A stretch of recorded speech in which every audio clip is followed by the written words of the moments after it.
All right, Purdy Mania continues. Yet another good performance from Brock Purdy in their victory over the Seattle Seahawks. Let's talk about the good, the bad, and everything in between. But first, if you want a different kind of film study, definitely check out my movie channel. We're having a lot of fun on there. I just made a video talking about ticking clocks in writing, how that can really add suspense to a scene. And it also explains why some movie scenes were boring because it didn't have that thing. So definitely check that out, or some movie reviews on there, or just, hey, go over and say hi. Either way, don't worry, I don't spoil anything unless I tell you beforehand I'm going to spoil something. So definitely check that out. Anyways, back to your regularly scheduled video. All right, let's start off with this play. What's going to happen here? This is kind of a lot of what we saw earlier with Purdy, is just running the offense, right? Doing the easy stuff that Shanahan is scheming up for him, just hitting the right guys, and he's been doing that very consistently. What's going to happen here is it's a cover 2 zone, and you're going to have multiple receivers kind of run really to clear out the route to get to McCaffrey. That's the way this play is designed to work. Purdy takes the snap. He's going to look downfield, doesn't look directly towards his halfback. More on that later, but that's a very big veteran move by a rookie by looking downfield, not looking directly to where you're going to throw the ball to. You do that because A, who knows, it could get open. But B, realistically, it's not going to get open. And so what you want to do, since it probably isn't going to get open, is still look in that direction. So that way no Seattle player looks and sees where you're actually going to throw the ball. As you see, Purdy does just flip it to McCaffrey and makes a perfect throw that allows McCaffrey to then pick up some yards after the catch. Again, a lot of people like to talk about yards after the catch as all fluky, as it's just a good situation around you. And I'm not saying there isn't something to do with that. But I would also say that a big chunk of this is just because of a quarterback putting the ball in the right spot. That obviously helps. We then have something like this, where it's going to be a zone coverage play, and this is the good old fake double screen throw over the middle. One of those classic plays that, hey, it's a good play. Teams should do this more.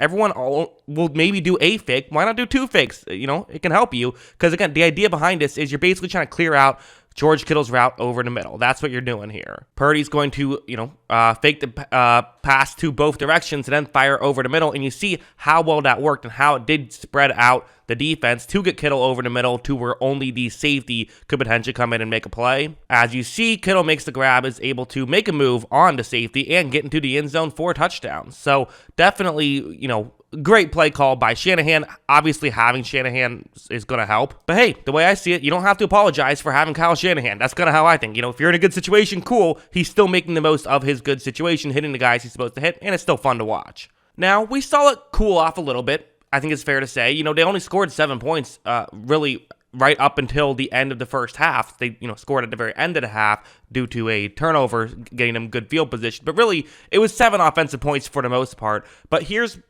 kind of what slowed them down is I thought Seattle started to play better coverage. They, manned up a little bit on San Francisco, which is always good. I think that's the better way to play them, although you leave yourself very open in the running game. But on a 3rd and 11, it's more of a difficult situation. And the reality is, it's not like they have guys it's not like San Francisco doesn't have guys who can beat man, But still, that's what they're going to do here. You see the route that Purdy is going to look towards. Watch how Purdy takes the snap, and he's going to look down the field. He's firing down the field. Feels like he was going to throw it here regardless. Maybe he didn't realize that there was two safety deep coverage. I'm not sure exactly what happened because, again, we don't have the all-22 footage, but clearly he didn't see somebody getting through. I think what you can see from this is why he wanted to throw to the receiver he's trying to throw to here, because, if it wasn't for the safety crashing in, this is a completion, but there was safety in the area. It's the NFL. Guys break in quicker than they do in college, and maybe it's just as simple as that kind of rookie mistake of, that's college open, it's not NFL open. That is kind of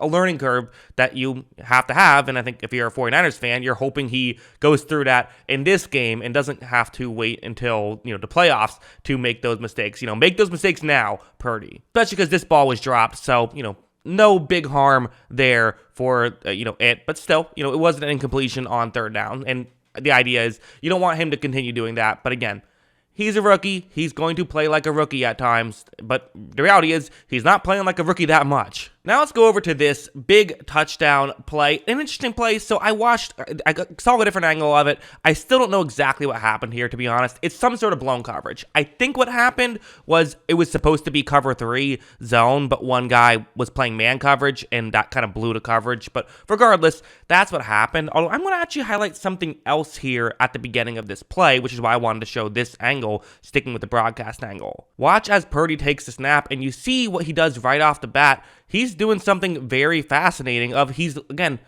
kind of something I talked about earlier, not just looking into the guy where he's going to throw the ball to. He is first looking towards his right, and I think he's just doing this because that's legitimately his first read. He's just going to get off it so quickly. Watch him then get to his next read so fast, and he realizes, oh, hey, they blew a coverage. Kittle is wide open, and now at this point, I mean, you see just how there was no Seattle player near him. I think the guy who was supposed to cover him thought he was playing man coverage, or the other way around. The guy who was supposed to be in that area thought he was playing man coverage, so he got in a different area, which is obviously unfortunate. Kittle's going to run the rest of the way, so, not unfortunate for 49ers fans. They were able to get a touchdown, but you have to give credit to Purdy for noticing it, right? Because this wasn't his first read on the play. So, again, are things easy for him? Yes. When a defense blows a coverage, obviously you only get so much credit for it, but you still do get some credit for it because you are still making those plays. Let's talk about this play. I mean, what a play here. I mean, if you don't get it, you're up 15, so you're feeling good about yourself, but still, you don't get this play. Now you have to punt the ball in your own end zone. There's a chance something could go wrong, or even if,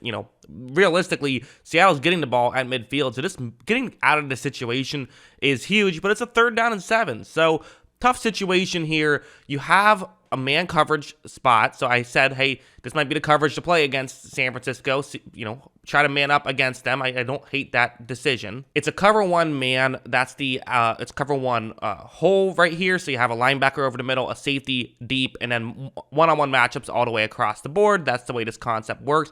And it's actually going to be Juwan Jennings' route that they're going to look towards. It's on the outside, but it's going to be a slant route over the middle. This is something that could be a good angle as you try to throw it to him before he gets to the linebacker. Definitely a chance that this can work out. Watch as Purdy takes the snap, and we're going to see something that we've seen displayed with Brock Purdy so much this season, and it is going to end up being his timing, right? His timing has been so good that we've seen, which is weird because that's usually one of the last things that young quarterbacks get is timing down. Every now and then, though, you get a quarterback like this, right? Like Baker Mayfield was that way, Dak Prescott was that way. Every now and then you get a quarterback who just has this down right away, which is, what's happening here with Purdy. Look at this perfectly accurate throw, beautifully timed. If that was anywhere else or any time else, that is not a first down. If he throws it too early, it's a completion, but the tackle probably gets made before he's able to get the first down. Throws it too late, it's incomplete. Now, this play ended up not being as big of a deal as maybe we would have thought it would be at the time because they,